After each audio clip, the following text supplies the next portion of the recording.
jaa ngeen jëf ci ànd bi ak ñun ITV waxtu xabaaru marax yi li ci gën a fees bokk na ca nim fexe ba am administration bu ñoŋ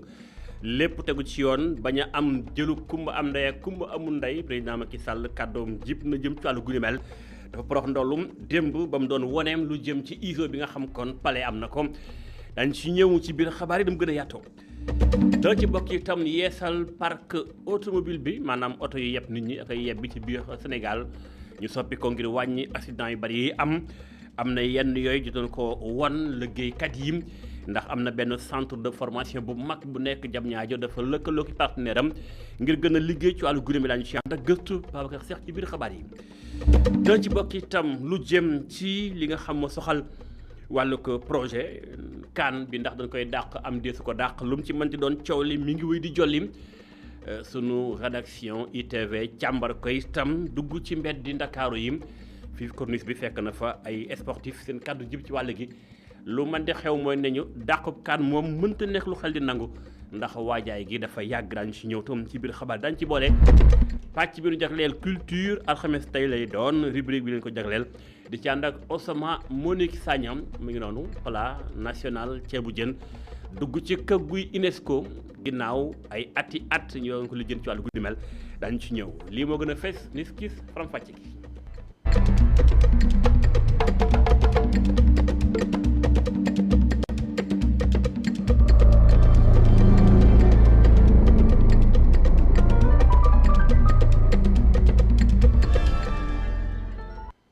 sant leen gërëm leen candi bi ak ñun ci TV faram fàcce xabaaru marax yi ñu koy tàmbale ci lu jëm ci mbirum waxtaane Promoville boobu lépp programme bu état bu Sénégal teg ak i partenaire am waxtaan gi am na juróom-ñaareel bi session ordinaire ëngëmloo boroom xam-xam yi ku ne becc xelam la mu nësër ci wàllu gu ni mel lu koy mën a gën a suqali ngir diwaanu Sénégal yi gën a méngoo ak yenn dëkk yu mag yi ku ne ak xam kenn du ca fell lenn waxtaan tamit am na ci wàllu googee fexe ba yokk budget bi lu mënta ñàkk la ngir gën a mën a yegg fanu nam ma jëm ñu xuus ànd ca gëstu Younoussa Gueye Seydina Mbaye reportage. Cet aspect dans la décentralisation. li sababoon waxtaan wi bokk na ci càmbar liggéey bi waa PUDC Promoville ak Puma ànd sumb ngir indi ay saafara ci jafe-jafe askan wi nekk ci biir réew mi. li ñu gën a jàpp ci juróom-ñaareelu jotaay wile mooy ndogal li jiiti réew mi jël ci sakkute fi ñiy bokk ci waa COPIL ngir yokk budget bi ñu jagleel waa Promoville ak yéenay lëkkaloo ak bànqaasu ministère yi nekk ci biir réew mi bu ñu sukkandikoo ci kaddu kii di Samba Ndiobène Ka di ministre bi ñu dénk développement communautaire ak équité sociale. comme ni ngeen ko xamee programme yi ñu yore dafa nekk programme yoo xam ne dafa laal ministère yu bari dafa laal ministère du transport dafa laal ministère de la santé dafa laal ministère yu bari ci biir réew mi donc intervention yu mel nii soo koy def day baax nga échanger ak département yooyu yëpp pour que benn ñu mën a am yaxanal bi ñu bañ a am dispersion wala ay doublons mais ñaar aussi ñu mën conformer wu ci stratégie par département ministériel moo tax ñu mettre en place comité de pilotage bi nii et ñu ngi sant yàlla nag surtout ci intérêt bi nga xam ne membre du comité pilotage bi am nañ ko parce que comité de pilotage bépp bu ñu mas di am muy par visioconférence muy en présentiel dañu gis l'ensemble des membres seen participation tamit desul ci gannaaw parce que dañuy def ay suggestions dañuy indi ay observations mais aussi dañuy def ay recommandations loolu. ngir liggéey bi gën a yem jaruñ ji noppi na ngir gën a raxtaxal waaye dëgëral liggéeyu kuréel gii di COPIL. voilà par rapport ak amélioration yi nga xam ne comité de pilotage bu tey bi commencé na ko évoquer bokk na ci surtout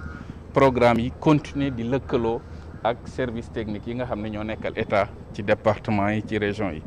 par rapport à loolu aussi dañ ciy sant yàlla parce que déjà bu dee programme équité sociale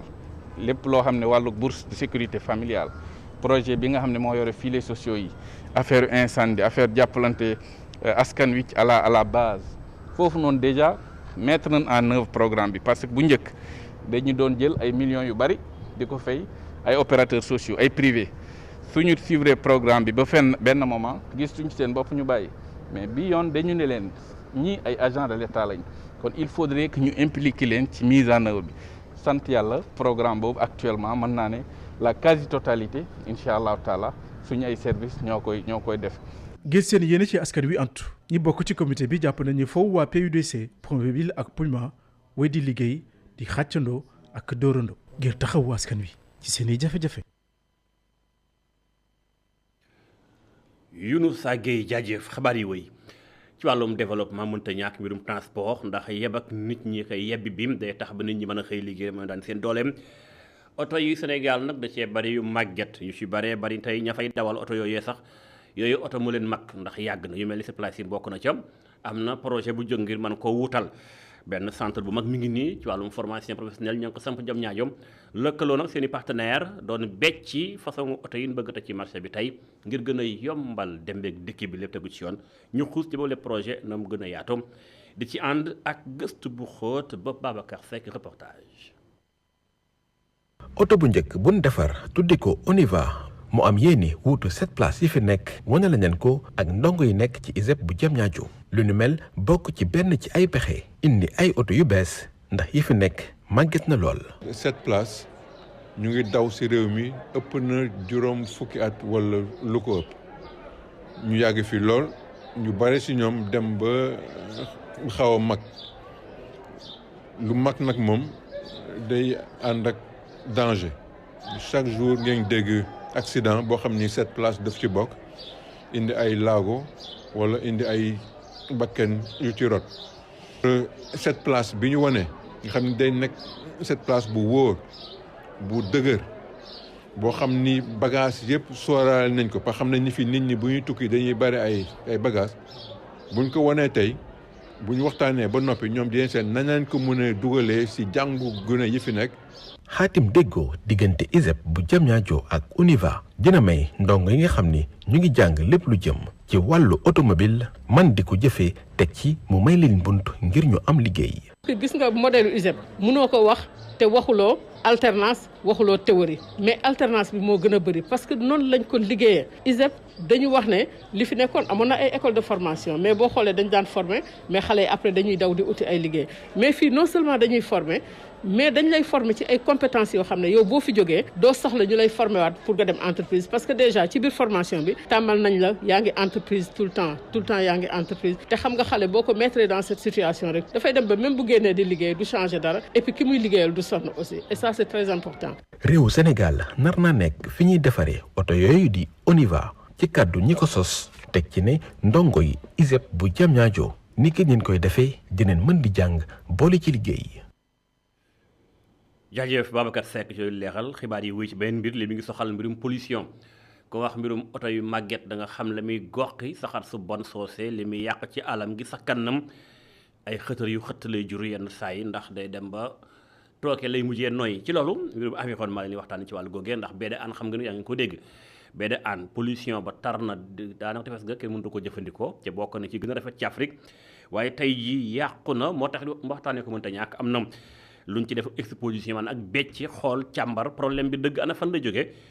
ay journaliste wàllum photographe daal di cay becc image yu wér péng ban ko beccee tamit lañu gis yaatu na askan nag jàpp ni jot na état bi la mu doon diggéem ci mooy defaraat BDAN na ko def mu nekk dëgg ci na mu gën a gaawee ñu xuus ànd ci ak gëstu Pape Ibrahima Ndiaye.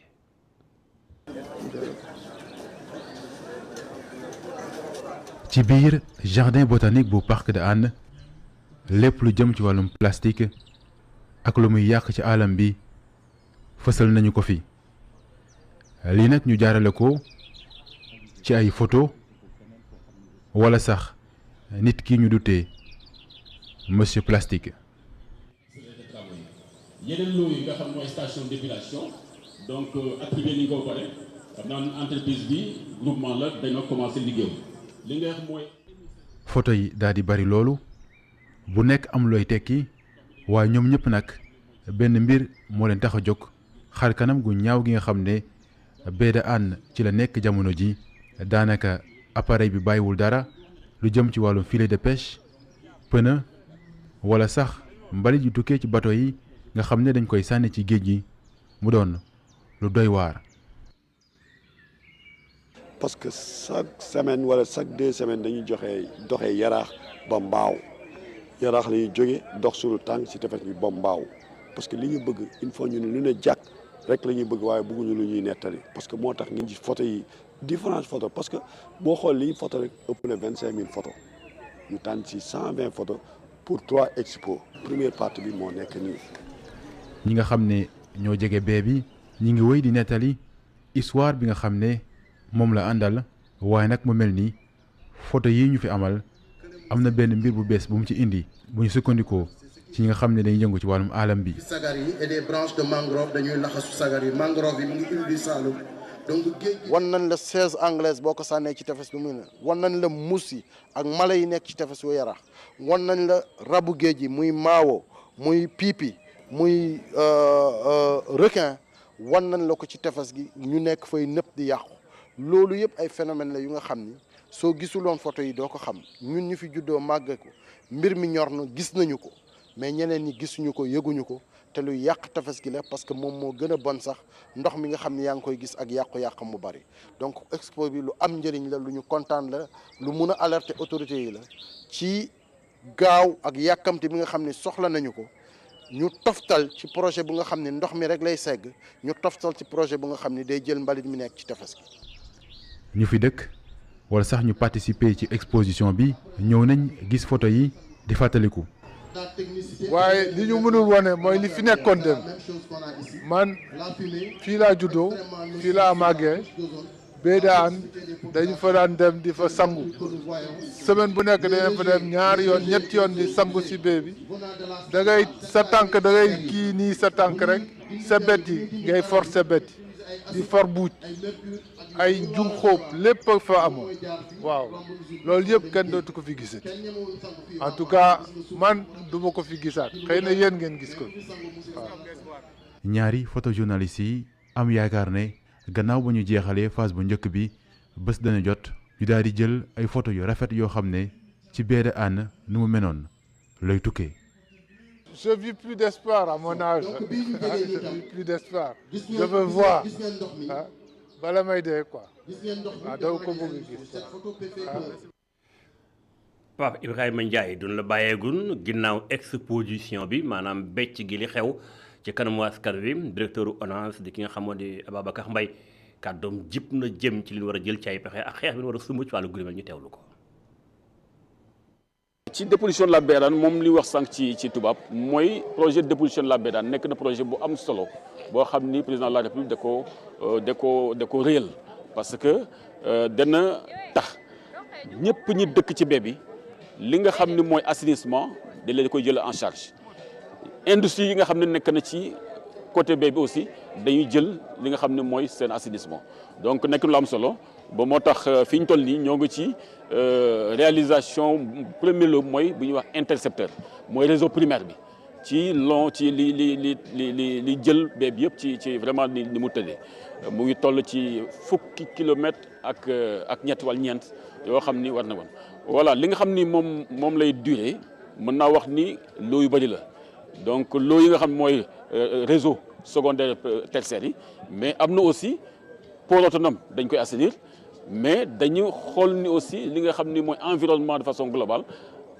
suivi écologique bi yooyu yëpp dañ koy def ci vraiment ci projet bi lay doon donc mën naa wax ni d'ici 2024 nekk loo xam ne vraiment un mauvais souvenir la doon pour ñu terminer li nga xam ne mooy projet de dépollution de la Bédane. xabaar yi woy njiitu réewu Sénégal président Macky Sall daal dinay jot li nga xamoo di certificat ISO doon ak mandarga woon lay jox ci taxawaay ak jëmtukaay goog na nga ko waggaree mucc na ayib gën cee leexal sax moom président Macky Sall dafa porox ndollu waxte leneen lu yaatu mbirum administration bi ni ko bëgg a yeesale ñu xuus ànd ak Faram Facce ak Boubacar Dieng.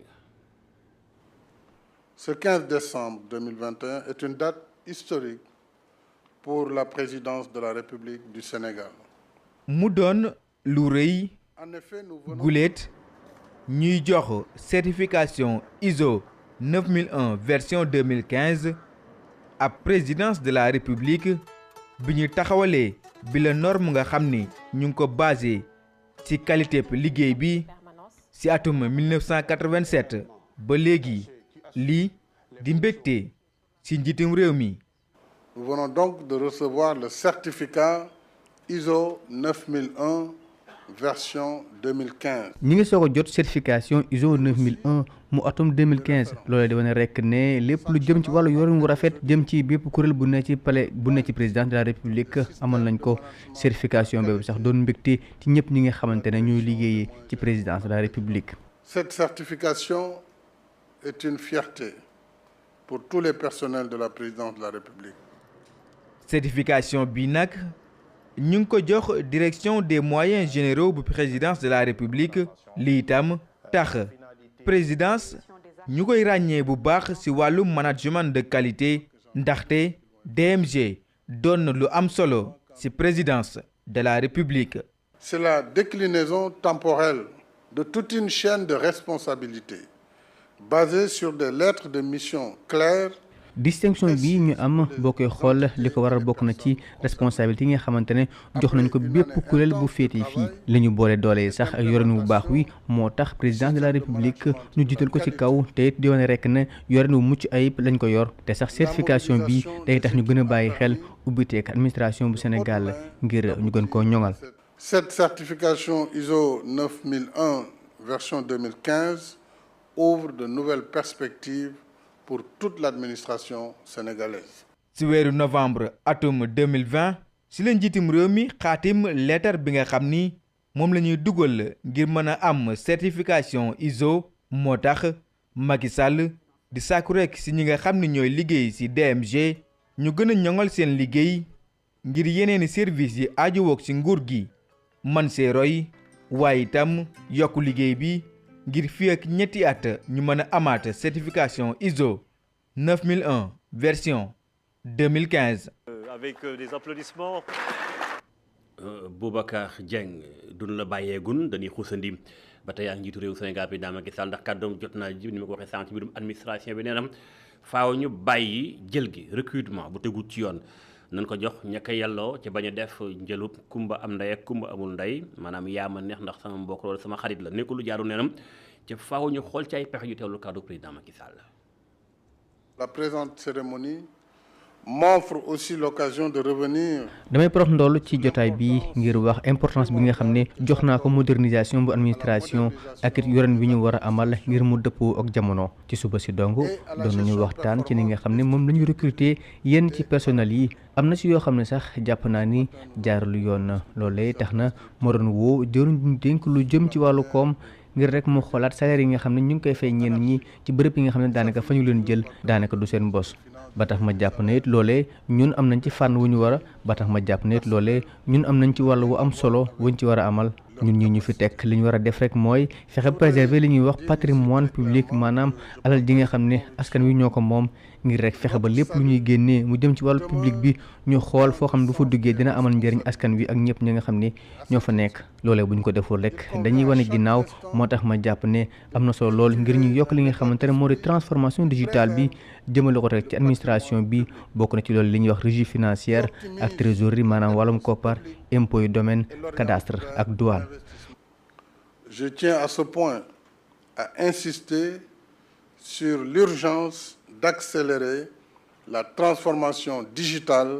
intégrale des administrations, notamment les régies financières, le trésor,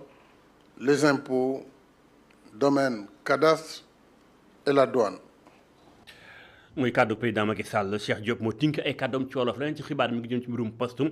ceewal lubalum koppar mbaa lu xamul fu mu jaar wolof nag nee na ci foqul ba nut yax ba ca nekkoon ni muy faaw ñu laaj ko doon togg moo tax it directeur bi nga xam moo ŋànk directeur général poste Abdoulaye Bièye Baldé nee na xelu Sénégalais yi dal lu mën di xew koppar gi nga xam te ne bii dafa réer daañu ko topp tànk ak tànk mbag ak mbag ku ci ne la nga ca lañ ci da nga ko goqi na mu gën a gaawee du des benn dërëm ba gën a ndaw noonu la ko xamle dañu ci ñëwaat sa incha allah ci xabaaru 19h45 yi français te na mu gën a yaatoo ñu xuus wutali bitim réew.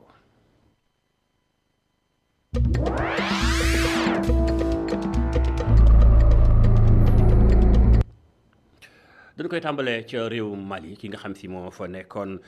kilifa di Souleymane Boubèye Maïga dañ ko daal di hospitalisé moom nag dañ koo rawale ca l'hôpital loolu mi ngi xew ginnaaw moom mi bin ko tuumaale ni dafa am lubalu koppar li moo tax ci wàllum état de santé maanaam wér-gu-yaram fi mu tollu tey faaw jaay koy rawale moom nag nekkoon na fa ministre de défense waaye itam premier ministre fi mu toll nii mi ngi woon ca maison d'arrêt centrale maanaam kaso ba gën a mag daanaka ci fi nga xam mooy ca capitalu Mali di Bamako ñu ngi ko tuumaaloon boobaak léegi ci weeru août atum 2014 boobule ginnaaw ba mu doon jënd ay jëmtukaay la xewoon ci atum 2014 waaye weeru août gi kon lañ ko daal di woon inculpé maanaam gàll ci moom ay tuuma enquête baa ngi wéy dañ topp incha allah mbir ma ca na mu gën a yaatoo. ci beneen réew jàpp leen ni lii mi ngi soxal mbirum Covid 19 mi ngi wéy di law ci àdduna bi lii moo tax sax am na léegi benn liggéeyukaay wér-gu-yaram di Pfizer moom même am na lu mu jot autorisation maanaam bataaxal bu koy may kon léegi mu dem jaay ay pilule ay xoox la yooyu da nga koy wan bu la Covid jàppee waaye nag wan googu day tax ba doo jëfandikoo gaz bi maanaam doo soxla woo oxygène bi nga xam te ne bi jafe-jafe yu gën a mag ñi amee Covid mu leen di indi loraange. oxygène boobu ñuy manqué la pilule bi nag moom nee na léegi kon day mën a waggar wàllu gune bu doxoon di jar nga koy jëfandikoo lu ni mel sax moo tax kon jot na ko jamono ji tembe muy ab liggéey boo xamante ni bi def nañ ko ay weer boobu ak léegi doon gëstu ñoom Pfizer googu li ci wàllu googee fekk na nag fi ñu toll ni daanaka mbirum variant yu yees yi soxal mbirum Covid 19 dafa xaw a law ci gox yu bari ci biir àdduna bi Afrique mi ngi ci tàmbalee am wàllam kon Pfizer ñëw ak ay pexeem nis ki ñu sonk tàggat yaram.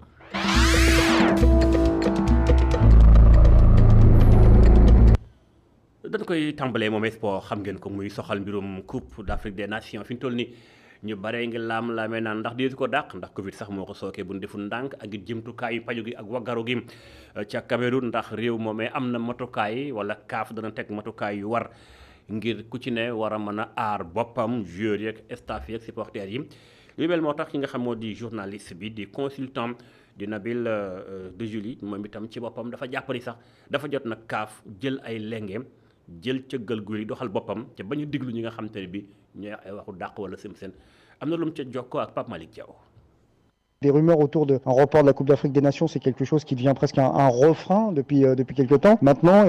bu ñu waxee lu jëm ci report Coupe d'Afrique des Nations bi day mel ne dañoo dellu ginnaaw ñu bëri bu ñu koy wax li ñuy bàyyi xel mooy coronavirus ak ni mu tàmbalee am doole foofee ci Europe ak variant Delta bi ak variant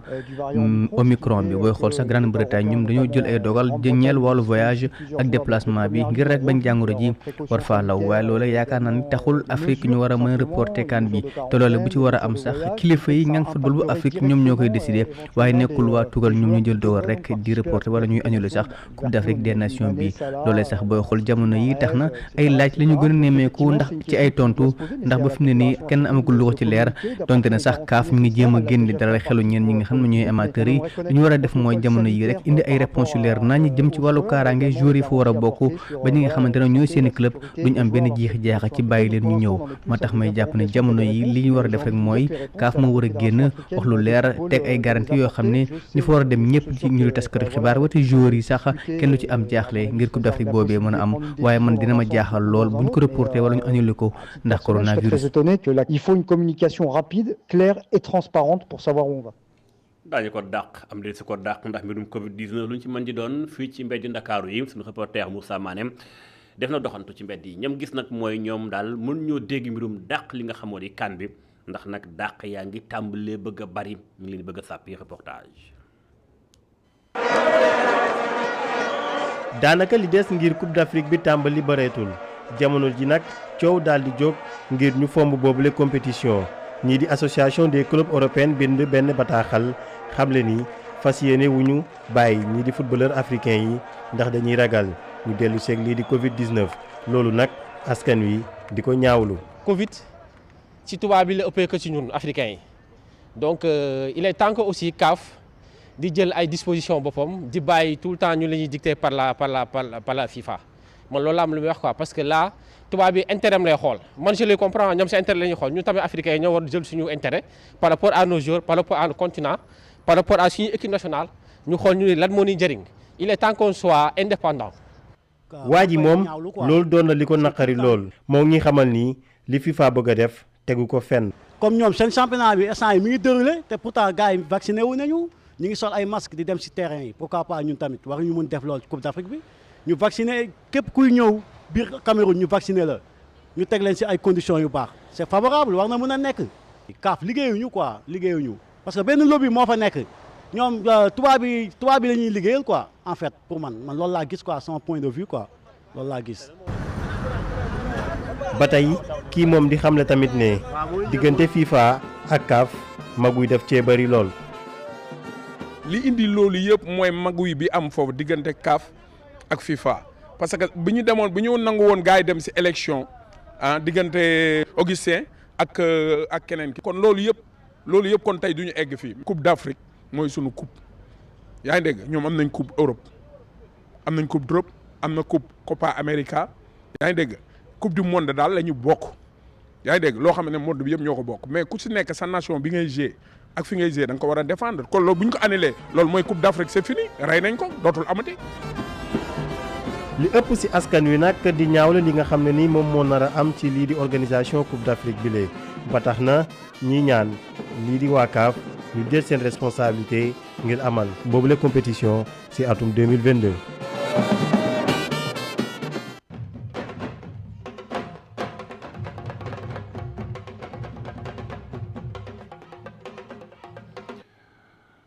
yegg nañ ci pàcc bi ñu jot leel culture alxames bu nekk lañ ci ànd ak yéen Ousama Monique Sagna di ñu toggal tey ceebu jën Penda Mbaye ndax wër na àdduna dem na ba ca UNESCO léegi dañ ko classé patrimoine culturel immatériel mondial Sénégal kon jàpp ni kon loolu rek nekk na lu am solo ndax ceebu jën moom fi Sénégal ku nekk ko déggul tamit xam nga ko maanaam Sénégal yëpp a ko xam même gan ñi fi ñoo xam nañ ko loolu nag lan la mën a yokk ci cosaan ak aada wu Sénégal ñu ànd ci fàttali Ousama Monique Sagna. ceebu jën Penda Mbaye mooy sunu plat national. sunu ceebu jën national bokk na ci patrimoine immatériel bu UNESCO xibaar gi rot na démb te jur mbégte xaar gi nag daanaka yàggul nag ministère de la culture mu ngi def sàkkuteef gi daaw ci atum 2020 ceebu jën nag ñu faral di naan pour mu jaar yoon faw nga jël sa temps ci toggin bi ceebu jën doon na moomeelu Sénégal fu mu nekk nii Nigéria sax jéem na ko doon xëcc ak réewu Sénégal ak togg bi di jollof rice waaye fu mu ne wëre wa dem na këng ceebu jën nag ñu ngi koy dàkkantaleeg Penda Mbaye mu nekk soxna si tax ñi am bile ñam moom ndar-ndar bi ceeb bi nga xam ne tubaab bi dugaloon nañ ko fi ba joxe lii di ceebu jën sénégalais yëpp d'accord def ko seen plat national fi mu ne ceebu jën Penda Mbaye dugg na ci patrimoine culturel immatériel bu UNESCO fekk Maroc, Algérie, Tunisie ak Mauritanie ñoo ko porté woon pizza napolitaine ak lii di bière bu Belgique boole biñ ko def nag ci patrimoine immatériel bu UNESCO njort nañu dina andi koom bu bari ci ndar mi nga xam ne sax bokk na déjà ci patrimoine UNESCO. ceebu jën Penda Mbaye mooy sunu plat national ñam bu ko gën a neex man yaakaar ñu ko defal.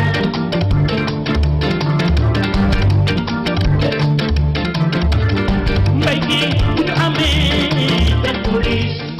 ñun si la ñu koy teerale nañ ko jox bu sax loxo man nañ ko jox bu sax loxo kuy jigéen te mën na ko.